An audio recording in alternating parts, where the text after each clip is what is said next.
sommes confiants aujourd'hui que les étudiants sélectionnés sont à la hauteur et vont relever le défi. Pas seulement les Maliens qui sont là-bas, vous serez avec des étudiants des 6 pays du PRAPS et des autres pays de l'Afrique centrale. Donc pour ce n'est pas vous qui êtes visible, c'est le Mali qui est visible. Monsieur le ministre, Mesdames et Messieurs, chers invités, je suis à court de mots pour exprimer la profonde allégresse qui nous caractérise, mes camarades et moi.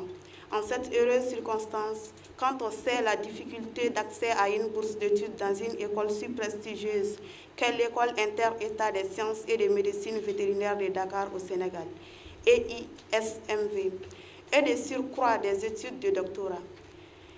Et ce ne sont pas nos parents qui diront le contraire, sachant le poids du fardeau que vous êtes en train de les aider à soulever à travers ces octrois de bourses à 31 jeunes Maliens.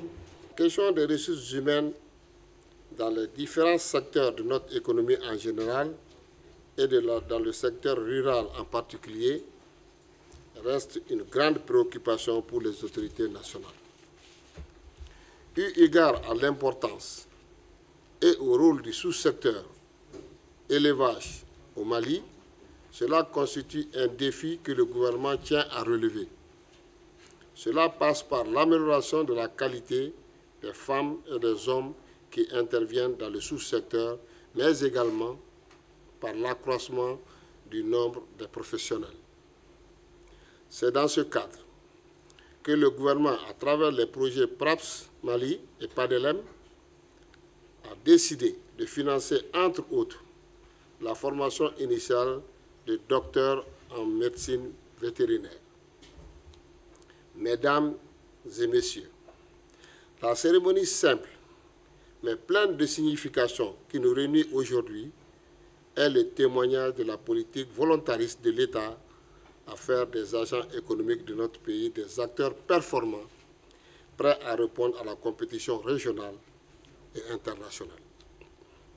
Depuis 5 ans, le PRAPS-PADEL s'est résolument engagé dans cette voie par la formation des docteurs en médecine vétérinaire.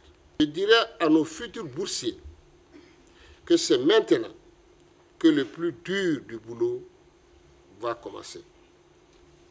En effet, comme vous le savez, l'école inter-État des sciences et médecine vétérinaire de Dakar au Sénégal que vous allez fréquenter est ouverte à plusieurs nationalités. Vous y serez les ambassadeurs de notre pays. Cela requiert de vous le sérieux, le travail, la discipline, le respect des lois du pays hôte, la courtoisie et la collaboration avec les autres étudiants. Jouez votre partition dans l'édification de Mali Croix en montrant aux autres que le chemin courageux emprunté par notre pays est l'une des voies nobles pour sortir l'Afrique de l'emprise de ses prédateurs.